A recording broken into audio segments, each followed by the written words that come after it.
রিলেশনশিপের রিমেডি আমি শেয়ার করেছি, যেটা ডিউরিং নবরাত্রি মানে ডিউরিং দুর্গা পূজা আমাদের করতে হবে। নবরাত্রি কবে স্টার্ট হচ্ছে? 22শে সেপ্টেম্বর।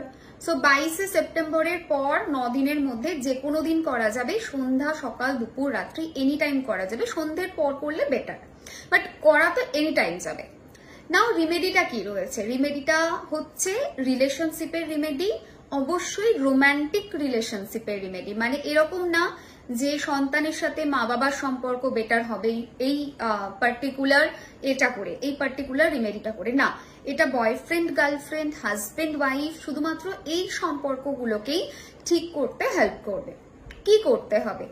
দুটো ক্যান্ডেল নিতে হবে পিঙ্ক কালারের। ক্যান্ডেলগুলো লম্বা ক্যান্ডেল হতে হবে, ফ্লাওয়ার মোটিভের ক্যান্ডেল হলে হবে না, মানে যেটা বসা ক্যান্ডেল হয়। তোমরা আমার কাছে প্রচুর ক্যান্ডেল দেখেছো যেগুলো বসা ক্যান্ডেল, তো সেই রকম ক্যান্ডেল হলে কিন্তু জিনিসটা হবে না, ঠিক আছে?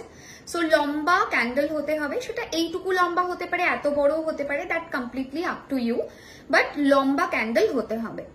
নাও ক্যান্ডেলের দুটো পিঙ্ক কালারের ক্যান্ডেলকে একসাথে বেঁধে নেবে একটা লাল রঙের ধাগা বা রেড থ্রেড দিয়ে, ভালো করে বেঁধে নিলে, ঠিক আছে? আচ্ছা, বাঁধা কমপ্লিট। এবার ক্যান্ডেলের গায়ে নাম্বার লিখতে হবে, দুটো ক্যান্ডেলের গায়ে 269। কিভাবে লিখবে? একটা ছুঁচ দিয়ে লিখতে পারো, পরিষ্কার ছুঁচ দিয়ে, সেফটি পিন দিয়ে লিখতে পারো।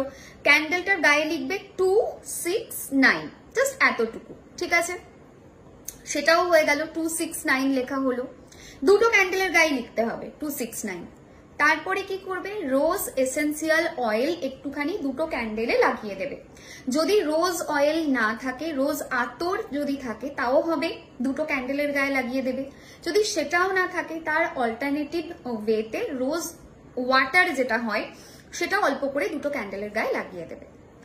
তারপর কি করতে হবে? তোমার এবং তোমার পার্টনার, যার সাথে তুমি সম্পর্ক ঠিক করতে চাইছো, তার ছবির পাশে ক্যান্ডেলটাকে রাখবে। মানে ছবিটা এরকম রাখলে, ছবির সামনে, পাশে মানে এরকম ভাবে পাশে না, মানে সামনে ক্যান্ডেলটাকে রাখবে, ক্যান্ডেলটাকে জ্বালাবে, এবং যখন ক্যান্ডেলটা জ্বলছে তখন মনের মধ্যে জাস্ট একটা পজিটিভ অ্যাফার্মেশনস রাখবে যে সম্পর্কটা ভীষণ ভালোভাবে ঠিক হয়ে যাচ্ছে। এবং ওই সময় ওম ক্লিং কৃষ্ণায় নমঃ এই মন্ত্রটা 108 বার চ্যান্ট করতে হবে। জাস্ট এতটুকু রিমেডি। যদি ক্যান্ডেলটা যতক্ষণ জ্বলছে বসে থাকা সম্ভব হয়, বসে থাকো। যদি সেটা সম্ভব না হয় তাহলে ক্যান্ডেলটার দিকে 10-15টা মিনিট তাকাও, বসে ওর এনার্জিটাকে রিসিভ করো এবং মন্ত্রটা তখন বলতে থাকো। মিনিমাম 108 বার মন্ত্রটা বলতে হবে, ম্যাক্সিমাম তার উপরে চাইলে তুমি বলতেই পারো।